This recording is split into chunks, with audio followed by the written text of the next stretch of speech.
I thought about it long and hard, and I've decided that I am not going to be picking up the Evolve 70 or 90 this year. And that's on the heels of me making a video seemingly defend it.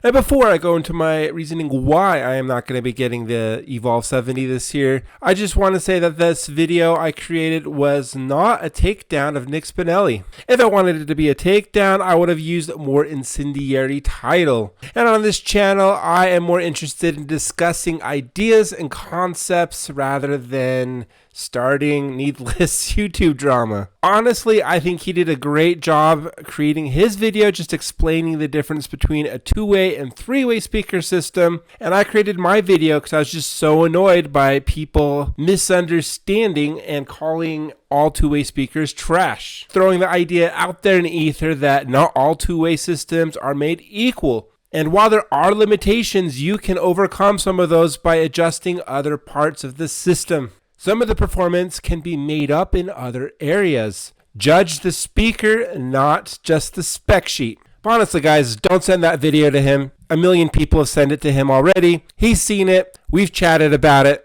And he's convinced me to get rid of all my EV products. And I am Team RCF, baby. Not really. Although RCF does make some fine speakers. There's another reason why the Evolve 70 and 90 are not in my bingo card this year. And it's kind of a shift away from like the actual physical specs of the speaker. And it more has to do with the business side of running a business. There's an old adage, if it ain't broke, don't fix it. And I currently have 3 speaker systems that all work perfectly fine. And so I'm just having a hard time justifying buying a new speaker when I just recently got new speakers. And even then, getting the Evox 12 was really hard for me because it really didn't do anything that my existing speaker systems did. I mean, it was a little bit more portable than my EKX sub and top, and provided a little bit more volume and output than my Evolve 50. But the real reason is because I had the crazy impulse to do an all-white setup, and I was just trying to see if that would help my appearance of my gear and maybe help boost business. I don't really have a way to quantify that, but that's what I decided to do, so I'm rolling with it. And I just have a really hard time with getting redundant gear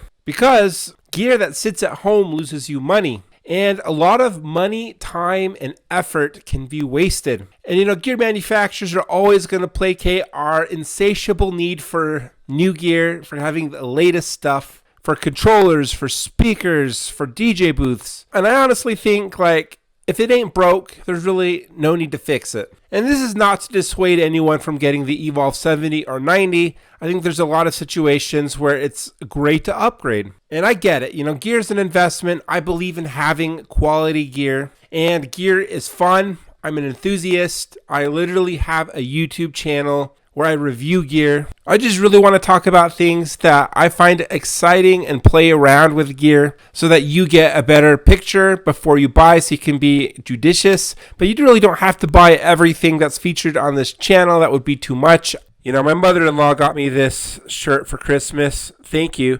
But I feel like that this is the wrong shirt to be wearing for this message for this video. But ultimately, sometimes I find myself a little too hyper-focused on the gear and forgetting the other aspects of the client experience. And there are other areas in the business you can invest your time, money, and energy to really get better results. Because replacing one nice speaker with another nice speaker that might be 10% better in portability or sound quality or some other metric, really kind of is a waste of time if you're doing it over and over and over again. I want you guys to have nice things, but I also want you to think about investing in other areas, like your skills, your mic work, your mixing, your marketing and advertising. Invest in education, invest in your health, invest in your relationships in your life with other vendors, your family. And for me, something that I am really working hard to is improving finances. I think a huge misconception for a lot of people is that the secret to having good finances is to increase your income.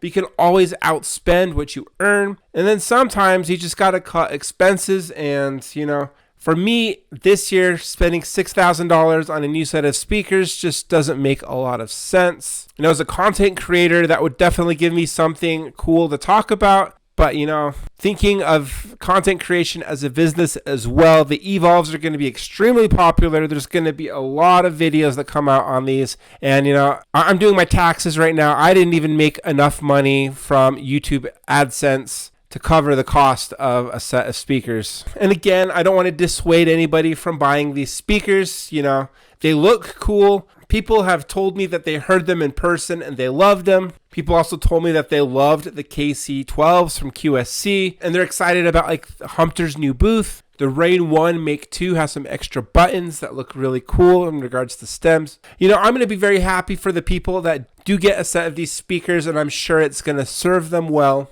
I want people to be profitable, whether this is your full-time endeavor or your side hustle like me. DJing is a lot of work and it's a lot of sacrifice. I don't want anybody out there to sacrifice so much of their time and their weekends to end up with just a garage full of depreciating gear that's already not the latest thing, because there will always be a new controller, always a new speaker, always a new DJ booth, always a new light or doodad. This will probably be the most controversial thing I say on this video. There's more to life than buying DJ gear. Thank you for joining me on this rant. Thanks for listening this long. Let me know if you liked this type of content. If you think I'm completely off base, let me know down in the comments below. Call me a killjoy or whatever. Let me know what gear purchases you're planning on buying this year. So please smash like and subscribe. We're trying to get this channel over to 10,000 mark sooner than later. So I'll see you in the next video.